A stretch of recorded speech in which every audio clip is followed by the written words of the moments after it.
So, so today's learn and share session is about hybrid cloud offerings that basically is done by AWS, and sorry. So, so this is going to be the agenda for the talk today. So I understand that a lot of you people are from different backgrounds, and I'm going to try to keep it as like a high level 10,000 feet overview of what basically this talk is all about, and don't go too deep until unless I get any questions, right? So if there's a very particular question that someone wants me to go deep into any particular topic, I can answer that, but my goal would be to keep it as low key as possible for you guys.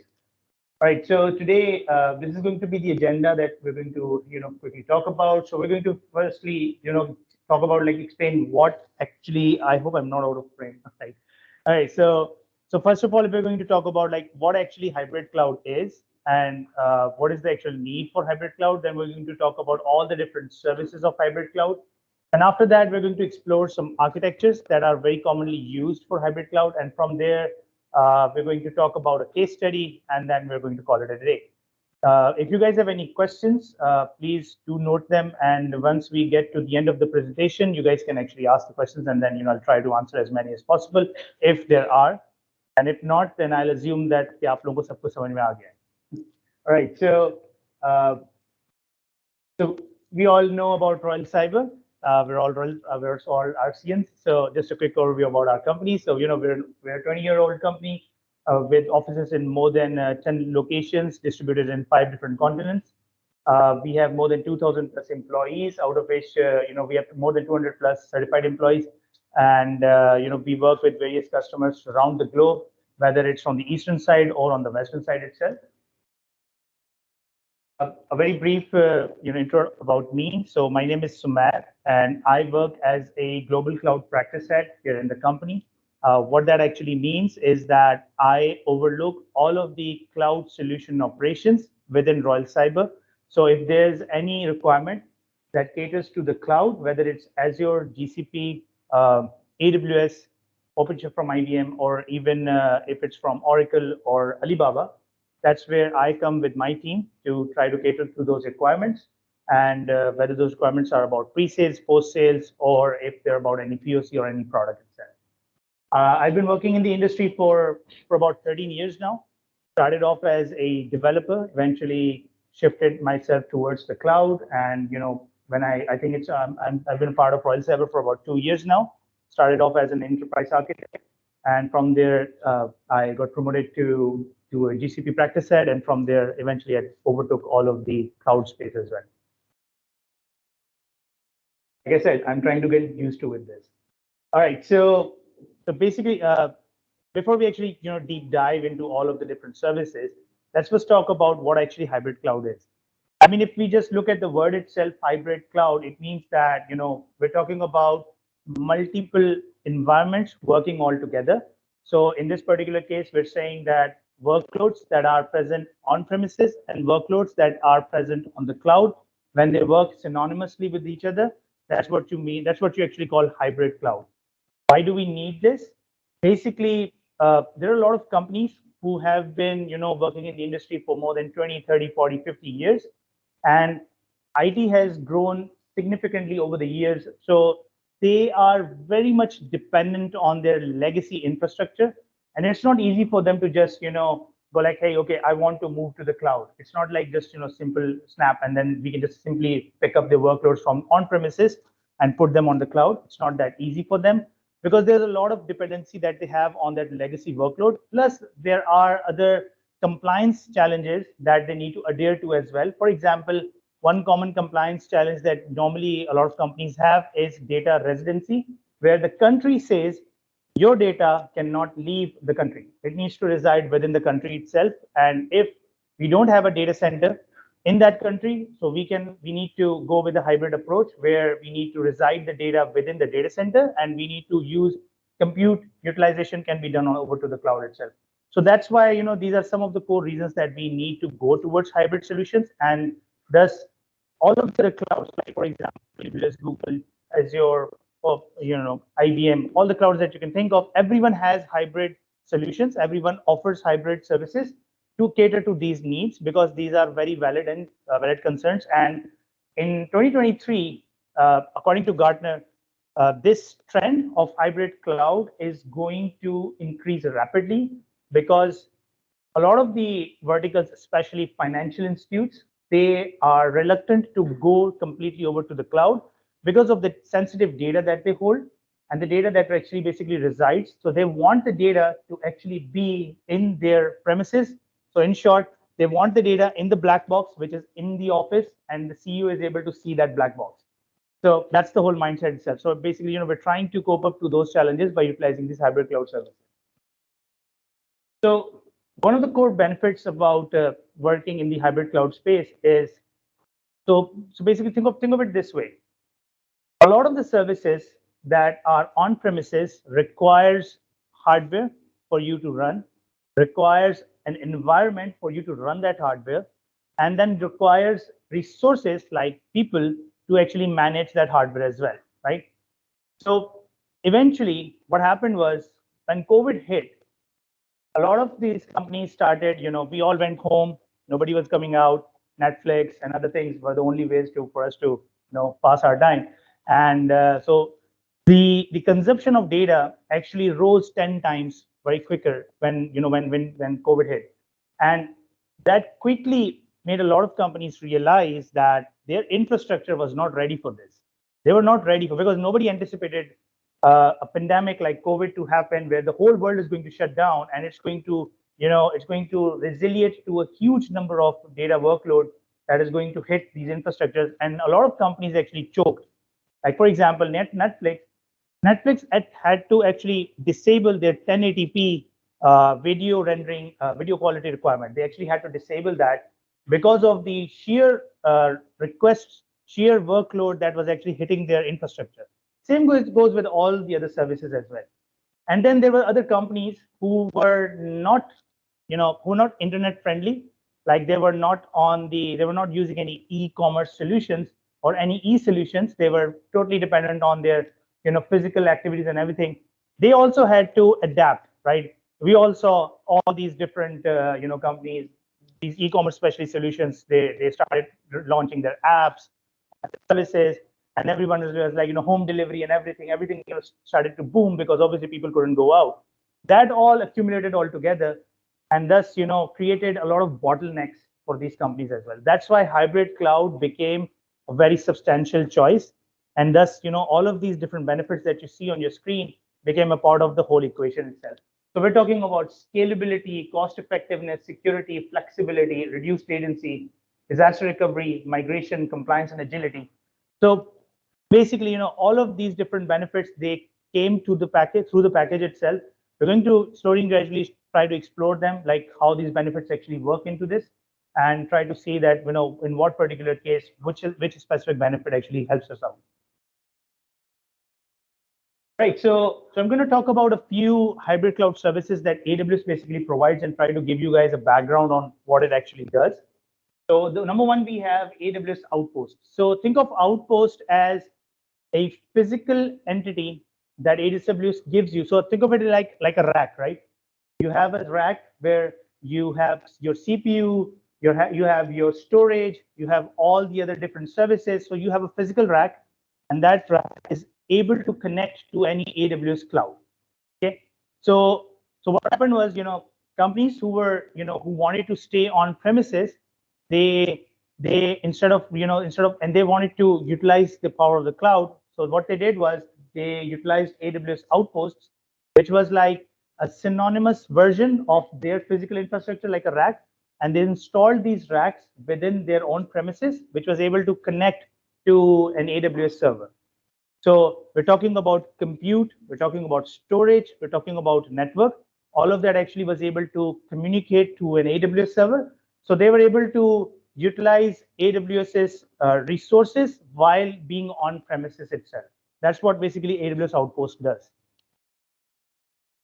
Then we have transit gateways. So again, transit gateway, think of transit gateways as a virtual network which helps you connect from on-premises to the cloud itself. So what happens is that whenever you're trying to design a solution you always think about the network layer first. You need to understand how each service is actually going to connect to each other, how they're going to talk to each other, how the data is actually going to transit from one place to the other. And what AWS Transit Gateway does is it helps you transition that network layer from on-premises to the cloud. Because the core challenge is that when we talk about network layer on the cloud, we're talking about a lot of virtualization. Like there's a concept called VPCs.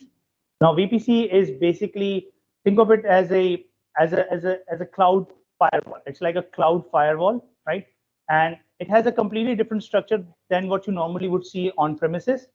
And that's why, in order for us to transition from the on-premises to the cloud, we use these transit gateways so that the network data flow is smooth and resilient from one place to the other, so that both of those environments are able to talk to each other. Then we have storage gateways. Now, storage gateway is again is another hybrid solution which helps you connect to storage accounts, S3 buckets, or any other storage service that you're looking for to basically store your data from like to the on-premises or to the cloud itself. Storage gateway basically sort of like gives you a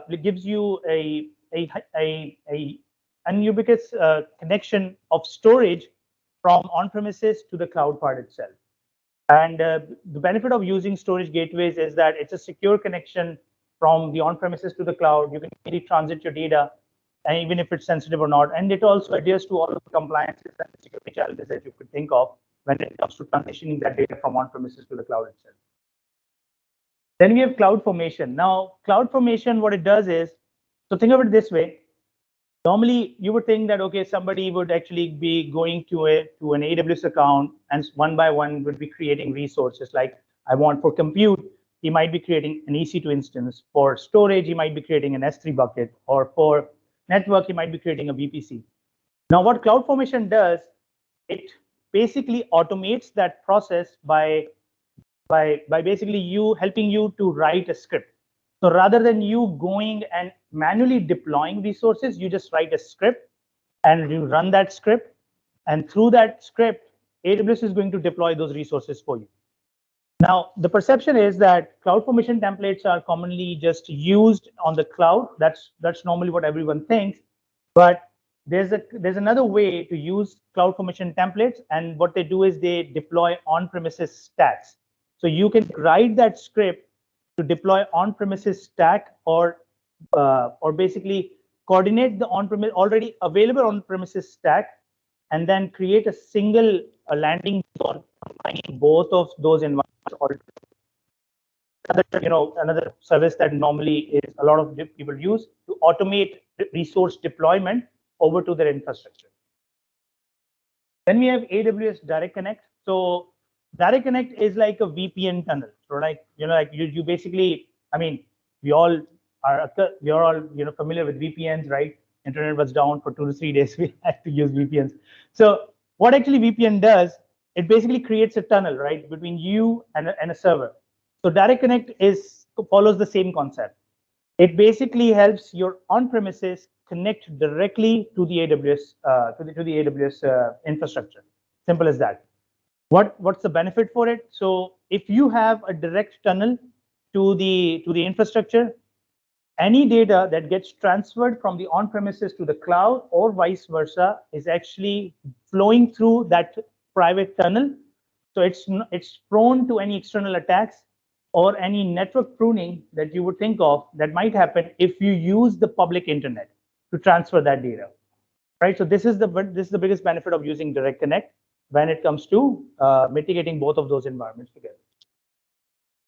Okay, so now just a quick overview of all the different architectures. I'm not going to go through all of them. I'm just going to talk about a few which might spark some interest. So this is one architecture, which is normally called as cloud bursting architecture. Now what it does is, normally what happens is, think of it this way. We have Blessed Friday, right? So what happens on Blessed or Black Friday? Sales go up, everyone's on going to the RAS and all these websites, or you go and you start shopping and everything, right? So there's a huge load. There's a huge there's a huge traffic load that comes onto these websites, and it's for a very limited time, right? It's there, it does its work, and then then it fades off as the days are over. So in order for companies to adhere to that particular specifications, cloud bursting architecture, basically what it does is it basically bursts through network transfer for a limited amount of time, so that you are able to cope up to that network traffic that comes in. Another example, think of it this way. If you guys remember, few years back, whenever we used to have Eids, our networks would always go down, right? You wouldn't be able to send SMSs. Back then, we didn't have WhatsApp. So you wouldn't be able to send your Eid Mubarak SMSs to people, right? And people would start complaining, "Tumne to Eid Mubarak bola hi nahi mujhe," but but actually, your network was down. So this was very common when we used to Eid. We don't face that anymore. Our networks are very stable, right? So whenever we have Eid, it works fine, right? We're all just sending out our greetings and everything.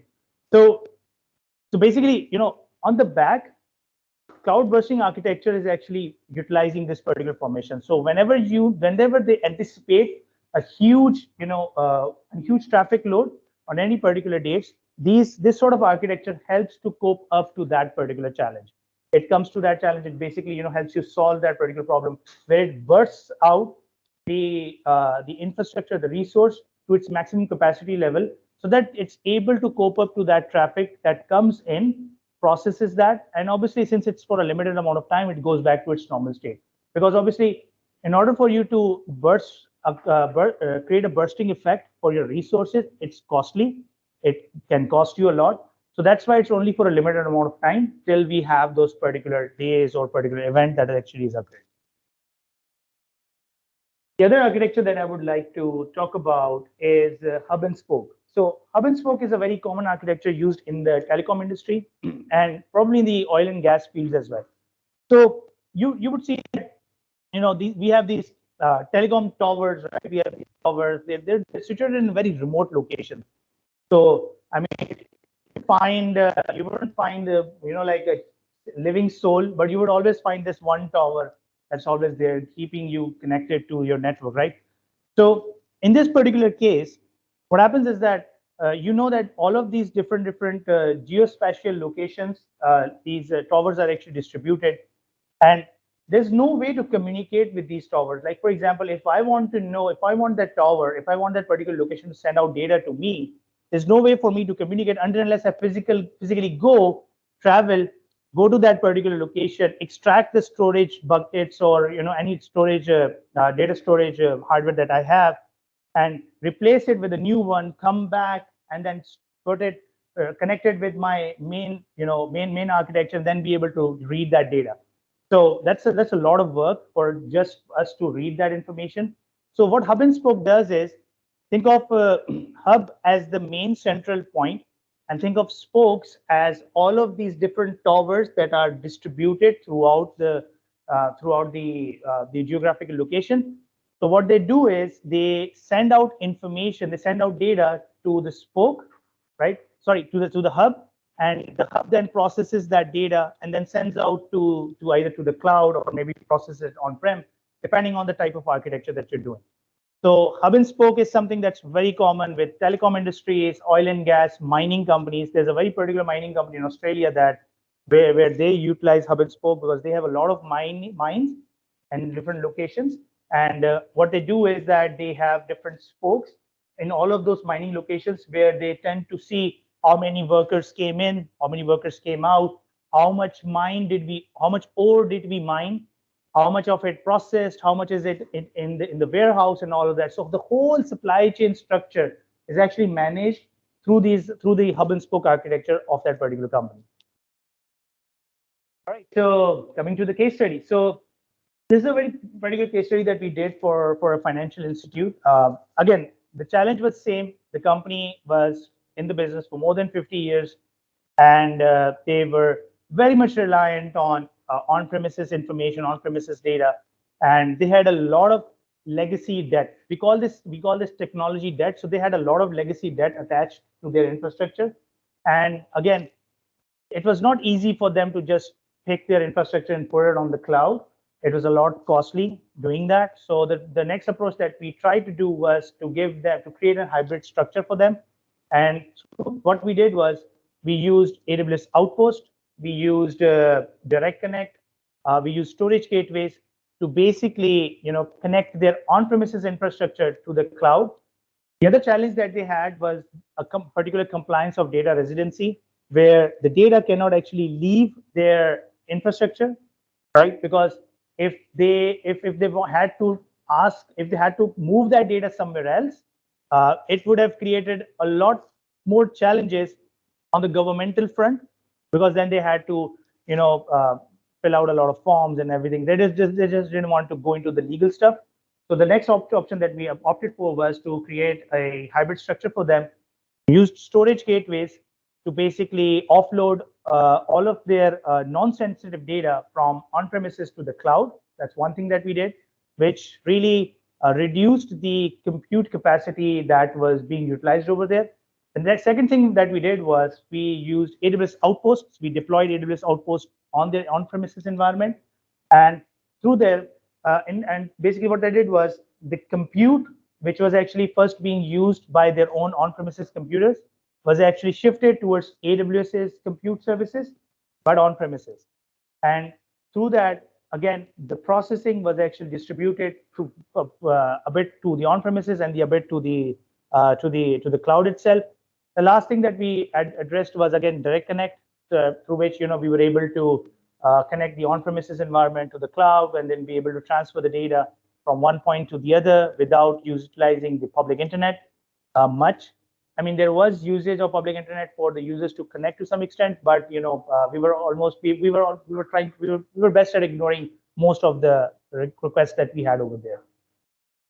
The results that we had was again improved scalability, because since they were on premises, it was hard for them to experiment and scale up, because if they had to scale up, they had to add more hardware resources. They had to deploy more hardware stuff to their on-premises environment.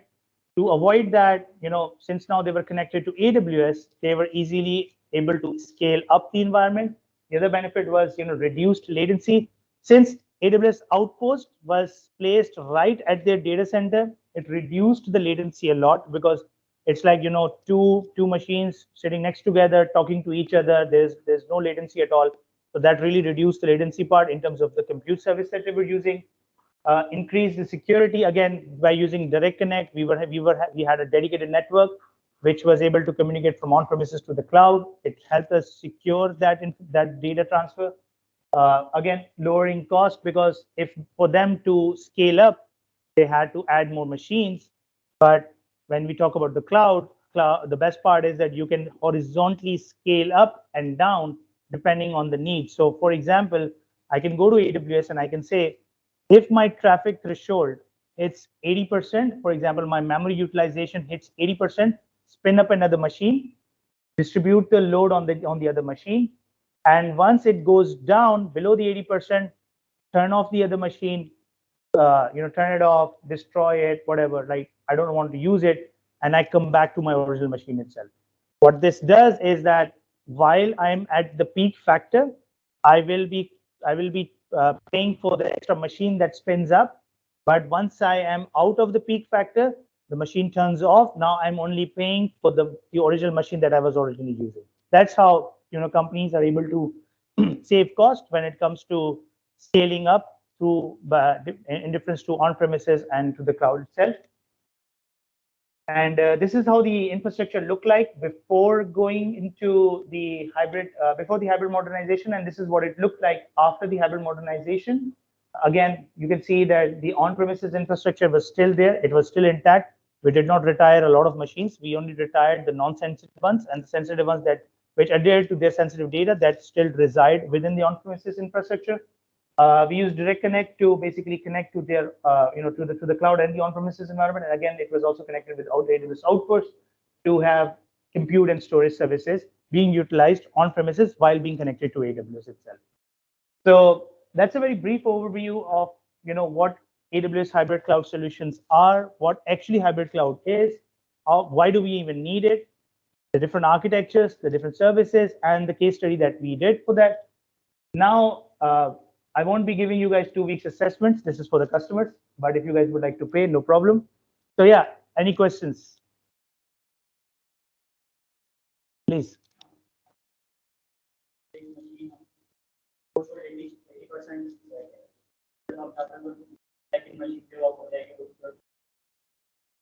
कैसे handle होगा अगर second node on हो जाती है second machine वो अगर second machine on होती है और ट्रैफिक अगर सेकंड नोड से ज्यादा क्या ग्राइंड भी करें उनको कुछ प्रॉब्लम फेस होगी अगर सेकंड मशीन ऑन होती है डाउन होती है. Okay, very good question.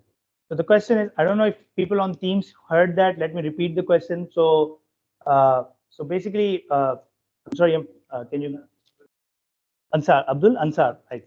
So what Abdul Ansar is asking me is that if any machine that is horizontally scaling up, that means we're adding another machine. So how does the traffic load gets distributed to the other machine? And what happens on the end user level? Does he feel, is there any disruption in the service while the machine is horizontally scaling up or while the machine gets set up and the load is distributed?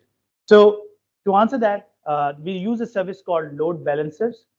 And the purpose of these load balancers is to basically balance the load between multiple compute instances or any particular instances that are responsible for computes. So basically, the job of those load balancers is to balance the load. It basically distributes the load between all the other machines itself. And once it scales up, load is distributed, scales down, the load balancer shifts the whole traffic back to the original machine itself. The user, on the other hand, does not feel any level of disruptions. The reason being is that when you're about to hit threshold of 80%, so there's sort of like a machine algorithm that's actually working on the back. So AWS to some extent is able to predict when you're going to hit the 80% threshold and is able to spin up a machine prior to while you are actually about to hit. What that does is, so think of it this way, you're virtualizing one machine and then you're easily able to distribute the load while the machine is in the standby state. And then eventually when the machine is actually in the running state itself, that helps distribute the load from one point to the different machines itself. And that's why users are not able to anticipate or feel any disruption in service itself. But it also really depends how you have designed the infrastructure and the architecture. That really plays a huge part. For example, if your workload is using containers and you have by default by using 3 nodes, right? Now, even if you're not utilizing the third node will always stay up, okay? And you'll be paying for it. So that's a best practice that we do. And eventually, when the load comes up to that particular level, it goes to the third node. If not, the third node is there, but it's not being utilized, right? So this is like high availability, right? But then again, there are other factors, other scenarios as well that we do keep in mind. It really depends on what the customer is looking for. 99.9%, 99.59, 69s, 89s, depending on the sensitivity. So disruption is really subjective to how you have designed the architecture. If you're only doing 99.9, there's going to be some downtime. 99.99, a bit less. And if you add more nines to it, the downtime is gonna go even lower and lower. Right? I hope I've answered your question. Okay. Any other question? Okay, so Sumer we have 2 questions on the remote from the remote user. So Heyman's question is that for the scale up for next machine, do we need to pay any premium? So that's regarding that high burst computing, I believe. Okay. So basically, by premium you mean like paying prior to what, even if the machine is being used or not? The answer is no, we don't have to do that. Reason being is that so basically you have to configure the configuration level of the basically. So think of it this way: you basically have to configure that I am going to utilize and I'm going to scale up if this particular node hits that particular threshold. I will be scaling up Once the scaling up is in effect, then I'm going to be paying for the machine. And once the scale up goes down and the scaling goes down, I won't be paying for the machine. It only is affected if the machine is actually being utilized. All right, and Abdul Qadir asks that for data backup, is there any mechanism on region basis? If yes, so either AWS costs for it. Uh, okay. So, I mean, all right. Okay. So what I understand from the question, and correct me if I'm wrong. So you're saying that is there a backup strategy per region basis? So are we saying that uh, if I want to create a backup on any particular region, do I have to pay the cost for it? I think I'm a bit confused with the question here. Maybe I'm not able to understand. Abdul Qadir, Can Abdul they? Qadir, I Yeah, can take. actually, in the case of I'm audible. Yeah, you are. Okay, actually, in the case of like there is a AWS cloud storage center is in Singapore. A second one is in the case of Ohio. So likewise, in Singapore, there is some data corrupt case is coming. So is there any backup plan we can fetch data from the Ohio side? So if yes, so for that purpose, AWS is costing for that one, or we have to AWS managing on itself. Okay. Okay, right. Good question. So basically see, whenever you're designing an infrastructure, you have to think about disaster recovery. Right? You have to deploy resources dedicated to disaster recovery itself. And taking data backups is actually a part of disaster recovery strategy. So any data that is basically generated or historically is available has to be backed up to other regions. If you talk about AWS's best practice, what AWS says is that any S3 bucket that you, for example, let's say you created in Singapore, you need to create another S3 bucket as a backup, which needs to be on another region itself. So if that region goes down, you can immediately shift back to the backup region in Ohio or anywhere else. Now, the part when you have to pay the cost, yes, you would have to adhere to the cost. You are implementing a disaster recovery strategy. If you're adding disaster recovery resources, those resources are running, they're being utilized. You would have to pay for that. That becomes a part of the bill, because what you're trying to do is you're trying to be redundant in terms of the resources. So if one of the main resources goes down, it immediately shifts back to the backup, and then you are able to retain the information from the backup resources while you're trying to bring the main production workloads online. So yes, you have to pay for that. Sure, thank you. Right. Okay. So we don't have any questions anymore. Again, thank you so much for taking time out to hear me and listen. And I'm looking forward to doing these more. Everyone have a great day in the office. Thank you. And at home as well. Thank you.